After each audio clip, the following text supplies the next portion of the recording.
నారాయణపేట జిల్లా కేంద్రంలోని SR garden function హాల్లో ఇందిరా మహిళా శక్తి పథకం ఆధ్వర్యంలో ఏర్పాటు చేసిన కుట్టు మిషన్ల పంపిణీ కార్యక్రమంలో చిట్టెం పర్ణికారెడ్డి ఈ సందర్భంగా వారు మాట్లాడుతూ ప్రజాప్రభుత్వంలో మహిళల్ని కోటీశ్వరులు చేయడమే రాష్ట్ర ప్రభుత్వ ఉద్దేశమని, ప్రతి మహిళ సొంతంగా ఎదిగి నిలబడాలని, అందులో భాగంగానే ఇందిరా మహిళా శక్తి పథకంలో మైనారిటీ మహిళలకు కుట్టు మిషన్లు పంపిణీ చేస్తున్నామని, ప్రతి ఏడాది కూడా మైనారిటీ మహిళలకు కుట్టు మిషన్లు పంపిణీ చేస్తామని వారు అన్నారు.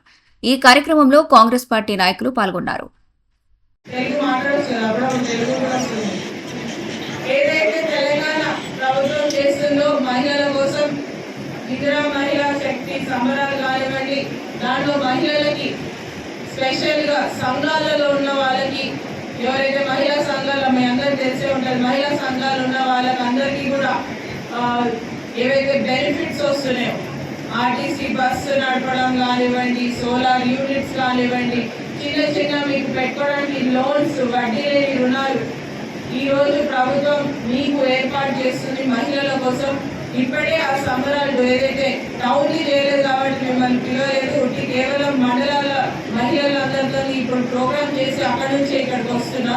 సో దాంట్లో భాగంగా మీ అందరికీ నేను చెప్పదలుచుకుంది ఏంటంటే, మహిళల కోసం ప్రభుత్వం, కాంగ్రెస్ ప్రభుత్వం, మన ముఖ్యమంత్రి గారు రేవంత్ అన్న ఫస్ట్ నుంచే ఆలోచించుకుంటూ వస్తుంది. ఈ రోజు మహిళలు ఉచితంగా ఆర్టీసీ బస్సులో పోవడం కానివ్వండి, పోతున్నారు కదా, బస్సు టికెట్ ఇస్తున్నారు. పాపం మా అన్నలకి కష్టం ఉంది దీంట్లో, అవునా, సీట్ जो भी మహిళలకు ఉచిత ఆర్టీసీ బస్ కానివ్వండి,